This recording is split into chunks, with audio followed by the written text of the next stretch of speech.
Tenemos que defender alto y claro que para proteger la vida de una persona no se puede poner en peligro la de otra, es decir, no podemos inducir al parto a una mujer sin su consentimiento, con los riesgos que ello supone para su salud y su vida, para salvar la vida del no nacido. Esto por todos y todas debe ser entendido de una vez.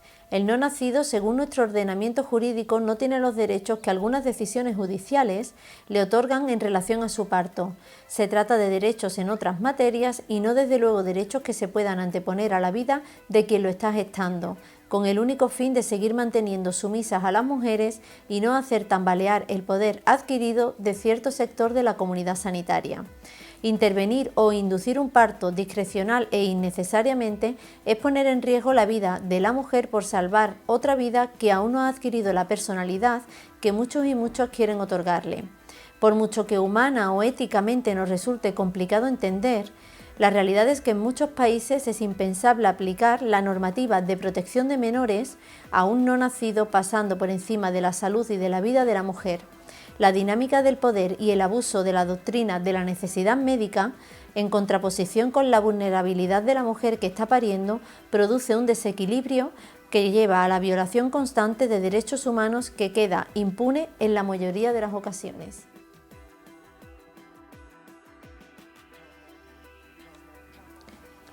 El texto que os he leído en la introducción es un fragmento de una publicación que yo misma hice y que podéis leer completa en mi blog o en mi web. Y básicamente hablo del derecho al consentimiento informado de las mujeres cuando van a parir. Antes de avanzar en la temática de este vídeo, en el que vamos a profundizar en ciertos derechos, quisiera dejar una cosa clara, que no solo tendría que tener clara la mujer que va a parir, sino todo sanitario que de una forma u otra se tenga que relacionar con la mujer en el momento de su parto. Y es que la mujer es una persona que, aunque elige entorno hospitalario para parir, está sana. Es decir, por norma general, la mujer no está enferma. La mujer que va a parir, no está enferma, no está incapacitada judicialmente y su vida no corre peligro. Por lo tanto, todas sus facultades están intactas y todos sus derechos también. Derecho a la información, el derecho a elegir, a decidir, a rechazar tratamientos. Todas sus facultades, como digo, todos sus derechos son y siguen siendo inviolables. De forma que esta mujer, tenemos que tener clara la idea de que esta mujer sabe lo que está haciendo, sabe lo que está pasando, sabe cómo tiene que hacerlo y explicándole las cosas de manera comprensible, correcta y veraz, sabrá tomar decisiones y sabrá discernir correctamente. Y todo ello para conseguir lo que la OMS denomina una experiencia de parto positiva, sea cuales sean las circunstancias del parto de dicha mujer. Puede ser una cesárea y seguir obteniendo una experiencia positiva de ese momento. Una vez dicho esto, vamos a andar un poquito más en los derechos que en el vídeo anterior vimos de forma muy gráfica. El primer derecho y más fundamental que tienen todos los pacientes, pero vamos a hablar del ámbito obstétrico, el primer derecho y más fundamental es el derecho a la información. La mujer que está pariendo tiene derecho a que en todo momento se le informe de qué actuaciones, intervenciones o medicación se le está llevando a cabo. Y eso implica que se le explique por qué, o sea, la necesidad de dicha intervención, de los riesgos, de los beneficios y de las posibles alternativas si ella no quiere aceptar dicha intervención o dicho tratamiento. ¿Por qué? Porque solo así el consentimiento será libre e informado como la ley exige. Ley internacional, o sea, normativa internacional y normativa interna. Y pongo un ejemplo. Para el uso de la oxitocina sintética no sirve llegar y administrar a través del gotero. Hay que informar a la paciente, a esa persona, que aun siendo paciente es una persona que está sana y sabe y quiere discernir, hay que informarla de qué se le está inyectando en el gotero, de por qué y si esa persona quiere o no aceptar dicha intervención. Porque, por ejemplo, la oxitocina tiene riesgos que solo la mujer tiene que aceptar o no. En segundo lugar, o el segundo derecho, que yo diría que es uno de los más importantes, es el derecho a ser tratada con respeto, a ser respetada. a no violar su intimidad en ningún momento. Esto es muy normal en los hospitales, puesto que entran y salen de la habitación, de la sala de dilatación, de paritorio, incluso en el posparto, salen y entran muchas personas que ni siquiera se presentan y que ni siquiera se sabe qué son. No se sabe si son auxiliares, limpiadoras, enfermeras, matronas. Por lo tanto, el derecho al respeto de la intimidad, a ser tratada de una forma individualizada y personalizada. En tercer lugar, cuando el parto es normal, se han de respetar sus tiempos, es decir, su fisiología, su biología, y tratar de minimizar lo que son las intervenciones o prácticas invasivas. ¿Por qué? Porque conllevan riesgos. Por lo tanto, si no son necesarias, provocar riesgos innecesarios, que muchas veces no son ni siquiera informados, pueden dar lugar a 1, violencia obstétrica y 2, malas praxis o negligencias. El derecho a no ser sometida a ninguna intervención o práctica médica que tenga el propósito de ser práctica de investigación, digamos, o docencia. Y esto se da mucho en los hospitales universitarios, es decir, muchas mujeres se quejan de que en su parto, en cualquiera de sus fases, y digo en cualquiera, desde que se entra en el hospital hasta que se pasa por la fase de dilatación, del mismo expulsivo en la sala del despertar, pasan MIR o pasan EIRS. Por lo tanto, la mujer tiene derecho a no permitir la entrada a nadie que no sea la matrona y el equipo médico en caso de una complicación.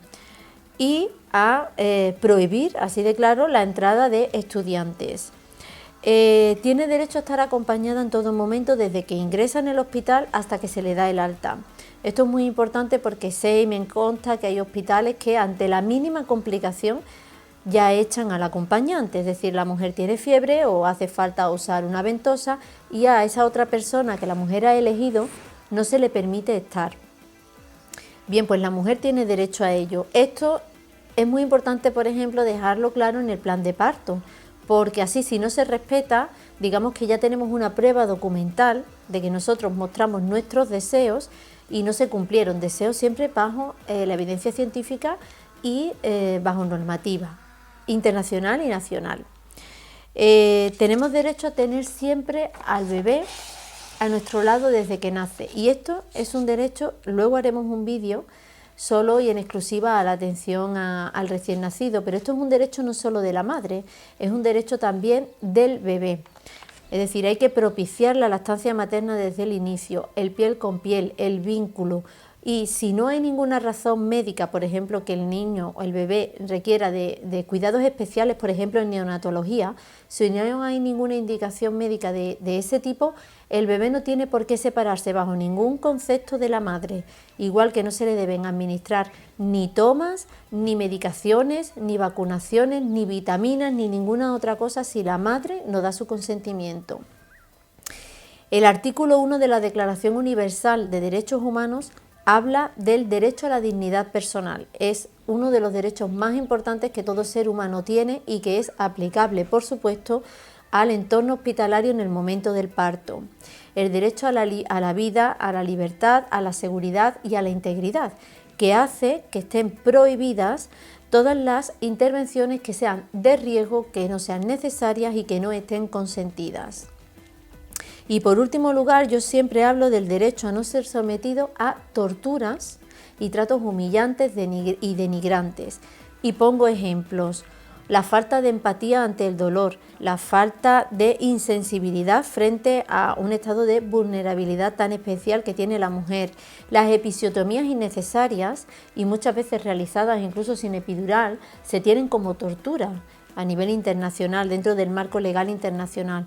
Por lo tanto, todos estos son derechos que están contemplados internacionalmente hablando, que vinculan a España, nuestra ley de autonomía del paciente, nuestra Constitución española, ¿vale? Declaran todos estos derechos como derechos que son fundamentales e inviolables.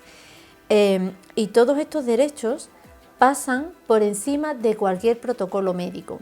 ¿Y a qué me estoy refiriendo? Pues que muchas mujeres o muchas de vosotras a veces me decís en las charlas que cuando se llega al hospital, pues lo primero que te dicen es: aquí se hace por protocolo tal y cual cosa, ¿vale? Los protocolos médicos son guías de actuación, no son ley y no están por encima nunca de todos estos derechos que yo acabo de enunciar, es decir, los protocolos médicos o los protocolos hospitalarios, así como las intervenciones, bien, pero siempre y cuando respeten todos nuestros derechos y sean necesarios para la salud o para salvaguardar la salud y la vida tanto de la mujer como del bebé que va a nacer.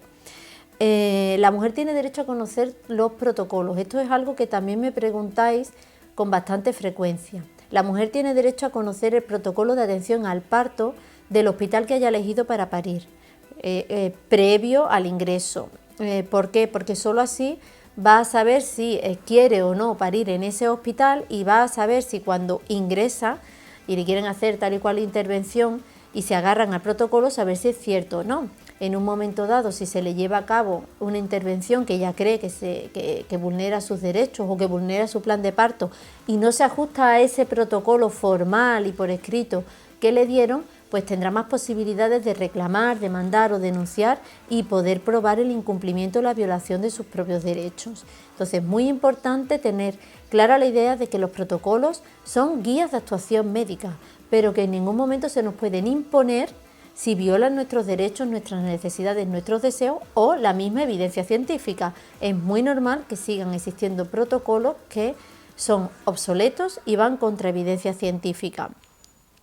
Por lo tanto, la CEDAW, la Convención Universal de Derechos Humanos, nuestra Ley de Autonomía del Paciente, nuestra Constitución Española, guías como la guía NICE, todas estas son normativas que avalan todos estos derechos que acabo de enunciar de una manera resumida para no cansar. Y todos estos derechos es importante que los hagamos valer de una manera natural, sin presiones, digamos, pero que los hagamos valer, porque solo, como ya he dicho varias veces, ante la reacción y las exigencias sociales se van a poder ir cambiando los protocolos, que al fin y al cabo son los que causan los daños, porque por la ley o ante la ley tenemos claro muchos derechos, es lo que se llama la legalidad formal. Sin embargo, en la práctica esos protocolos son los que vulneran nuestros derechos. Por lo tanto, protocolos e intervenciones siempre bienvenidos sean cuando respeten nuestros derechos y sean en pro de salvaguardar la vida y la salud de madre y bebé. No os rindáis, no sucumbáis, no tengáis miedo a las represalias, porque por encima de las represalias siguen estando nuestros derechos. Las represalias, las posibles malas praxis, las posibles negligencias, la posible violencia obstétrica, desgraciadamente existe, hagamos o no hagamos valer nuestros derechos. Pero una mujer informada, una mujer empoderada, una mujer que sabe o se ha informado durante sus 9 meses de embarazo de qué es un parto normal, qué son complicaciones en un parto y sabe discernir o distinguir que puede ser objeto de una violencia obstétrica, va a conseguir antes una experiencia de parto positiva que una mujer que va a su parto a ciegas, ¿vale? Solo aconsejada pues por lo que en ese mismo momento, bastante vulnerable, le están aconsejando ante las prisas y ante necesidades que muchas veces no son necesidades del propio parto, sino necesidades de otro tipo. Y para no alargar mucho más este vídeo, lo dejamos aquí y en sucesivos vídeos andaremos un poquito más sobre la atención del parto al recién nacido.